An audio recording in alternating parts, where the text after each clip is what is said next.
In this section, we will be seeing about the I2C protocol, that is the Inter-Integrated Circuit Protocol. So what we have to understand is that suppose we have got many type of ICs in embedded systems. Suppose we have to measure temperature, or we have to measure pressure, or we have several types of flash memory, touch screen. So for interconnecting all these device ICs or circuit, we need to have a protocol.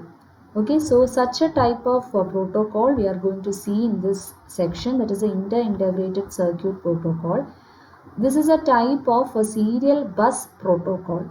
There are other serial bus protocols also, but this is a main type of protocol which can be used for integrating, or we can interconnect the different types of IC circuits. We use this popular bus protocol for networking.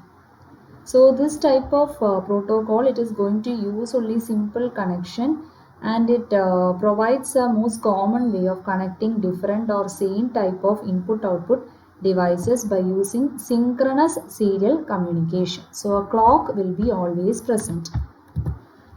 So first of all, let us understand what is a communication interface. So here by the I2C protocol, what are we doing? We are seeing about the integrated circuit protocol.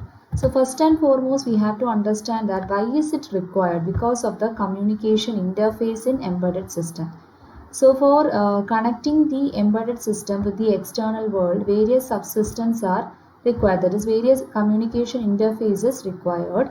The communication channel which interconnect the various components within an embedded product, it is referred to as onboard communication interface. And certain serial interfacing standard protocols like SPI, UART, I2C. These UART and SPI we have already seen, and also certain parallel bus interfaces. All these are examples of onboard communication interface. That is, within an embedded system itself we are going to interconnect. So onboard communication interface, how can you define it?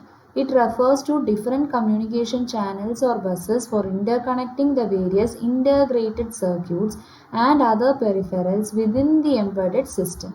So we can have either a external communication interface, but here we are speaking about the onboard communication interface, which is going to interconnect the various ICs and peripherals, etc. within a particular embedded system. So embedded systems are distributed and networked using a serial bus or a parallel bus or a wireless protocol software and the required amount of appropriate hardware. So when you are looking at a embedded system, you can see that there will be obviously a core part or processor of a system. It needs to communicate with the memories, and also it needs to communicate to the other devices, etc. with the help of buses. So we know there are three types of buses in a processor: address bus, data bus, and control bus. And with the help of these buses, it is going to communicate to the external memories, and with the help of common serial bus protocols like USB, I2C, CAN. So all these protocols we have to learn. These are some of the commonly used serial bus protocol. In this section we will be discussing only about I2C, and USB and CAN we will see in the subsequent lectures. So by using these buses only, these communication is going to occur. So other processors, say of the system B or system C, so all these with the help of input-output interfacing and with the help of a bus system, it is going to communicate. So all these are part of a embedded system.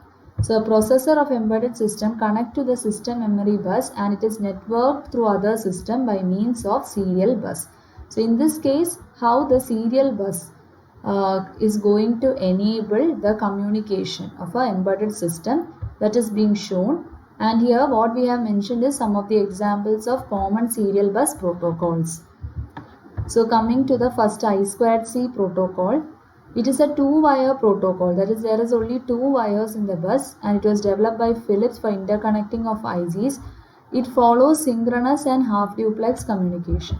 So synchronous, there is always a clock signal, and only half duplex, full duplex is not possible. and it follows a multi-master multi-slave, that there can be multiple masters as well as multiple slaves, and it is a bite-sized data oriented protocol with acknowledgement signals. So in case of HDLC, it was a bit oriented protocol, but in case of I2C, it is a byte oriented protocol, means one byte data is sent with one bit at a time in a serial fashion. So whatever control operation, we will specify it in terms of byte operations only. And also we are having a acknowledgement here, that is acknowledgement has to be sent from the receiver IC to sender IC. About the master-slave communication, that is, it can enable multiple master as well as multiple slave, and the devices can act either as a master or slave, but the master device, it will be responsible for controlling the communication, and the slave has to wait the command from the master. It is a simple master-slave concept, again which is stated here. Both the master and slave can act as either transmitter or receiver, but regardless of that factor, always the synchronization clock signal will be initially generated by master device only. That we have to remember. So it supports these multiple master and multiple slave, and you can see in the figure there are only two wires. They are serial clock, that is for the clock signal, and that is serial data, that is for the bidirectional serial data. And we have to see that it is supporting multiple master, and it will choose the which slave is being required. So this shows I2C bus signal during a transfer of a byte using I2C protocol.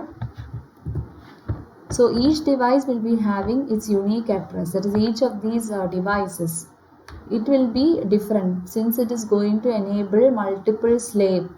Each of the slave devices, it will be having a unique address. And master IC has processing unit that is functioning as bus controller with bus interface circuits. So the master will usually be a microcontroller which can either transmit and receive, and at a time only there can be say 127 slaves, because a master can address only say 127 slaves at an instant for a multiple slaves. And here there are some examples given of the devices which is going to use this I2C protocol. So these are some of the examples of slave devices: an external ROM chip from which a master can only read, or an LCD module to which a master can only write, or to an external flash memory chip to which master can both read and write. So these are the examples of our slave devices. So this I2C protocol supports multiple master and multiple slaves, and some examples of slave devices are given, and at a time the master can address 127 slaves. So this is a data frame format of the I2C protocol. So you can see here what does each field indicate. First field of 1 bit. Okay, it is similar to that of UART. It is going to be a start bit. So this start bit, whatever it is going to indicate that further the communication is going to start, and following we have got the slave address. Why slave address? Because it is going to enable multiple slaves. So the slave must know, okay, the master is asking for which slave. So the second field is address field, that is it defines a slave address being sent the data frame by the master. And another field is a read or write operation, that is whether the read or the write operation is in progress. And another bit is the again control bit, that is acknowledgement which is coming from the slave. So after the acknowledgement coming from the slave, the actual data, that is the fifth field, that is of 8 bits, it is used for IC device data bits. So first of all, it has to have a start bit. Then after mentioning which slave, okay, the slave address, the slave will identify. So the master slave communication can begin, and it has to indicate whether a read or write operation. Then after receiving the acknowledgement from the slave, the actual data is being transferred. Again you can see that there can be a sixth field of 1 bit, which is a negative acknowledgement bit, that is from the master. So if this particular bit, it is going to be active, it is a negative acknowledgement frame, so we can say that the acknowledgement after a transfer, it is not needed from the slave. So this is a negative acknowledgement bit. So if it is set, okay, if it is active, then we can see that further acknowledgement is not needed from the slave. So these bits, they are control bits or acknowledgement bits, which is going to state, okay, whether acknowledgement is going to be received or not received. So if we have to transfer again multiple data, this process will go on repeating.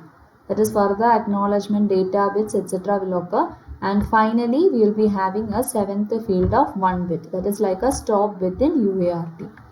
So understand that first of all, there will be a start bit. Then the address has to be specified. Then we have to specify whether a read or write operation. Then after receiving the acknowledgement from the slave, the actual data is being transferred. Then these steps can be repeated. That is acknowledgement and data. That is what is written here. Actually, after the acknowledgement and data, that is after the sixth field, the stop bit will be coming. Okay. So if multiple bytes are to be transferred, that is why here it is written n bytes and acknowledgement. So after all this, finally we will be having a stop bit. So actually we can say that there are totally 7 fields.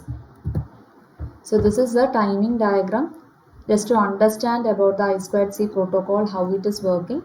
So first, what is the operation? The master has to issue a start signal, that is a start bit it has to issue.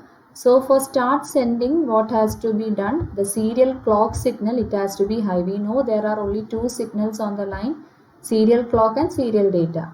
So in order to start the transmission or start bit, the serial data, it should be low and serial clock should be high. The master has to initiate the serial clock. So you can see that whenever the serial clock, it is being high, okay, that is in the high condition, and the serial data, that line is going down, it is going to start the operation. And after that, what will happen? We have to start sending the 7-bit address, that is the address of the slave. Now the address is sent serially on the STA line with MSB first. So you can see some A0 to A6, some address 7 bits is being sent. And all these address bits, they are being synchronized by the clock signal on the serial clock line. So there is some synchronization and these address bits are sent. And what is the next one? Read or write. Okay, so when the master is broadcasting an address, only one slave will recognize it. So the slave has recognized, okay, my address is being sent by the master. So it has to send back an acknowledgement signal. Okay, so now a data byte can be received from the slave based upon the read or write operation. Okay, so if the RW bit, it was set to write operation, a data byte will be written to the slave by the master. And what if it is a read bit is being set? Now a data byte can be received if the RW bit in the I2C was initially set. That is, if the bit is being set. Okay, so it is a read bar R bar W bar operation. Okay, so if it is a read only, then the operation can go from the slave to the master. So depending upon this operation, this is being done. And again, once the data byte transfer is over, the master or the slave that receive the data byte send back an acknowledgement signal. So when you look at the timing diagram also, you can understand. So after the start and after sending the address bits, now the slave has identified its address. So which slave it is meaning, it is communicating to the master. After that, it should enable the read or write operation, which bit is being done. So which operation is to be performed, whether a read or write operation it is to be performed, and then it has to send back an acknowledgement signal back here. So after this acknowledgement signal only, as you can see in the acknowledgement portion, always a serial data line, it will be in the low position. The serial clock will be always high in the case of acknowledgement signals. Observe that. Then after this acknowledgement signal has occurred, now it will send transferring the data bits. That is data of 8 bits, some D0 to D7 value it can send. Okay, that is what is being indicated. So if more and more data bytes are to be transferred, the process will go on repeating. And finally what happened? The master drives the SCL as high and SDA as low.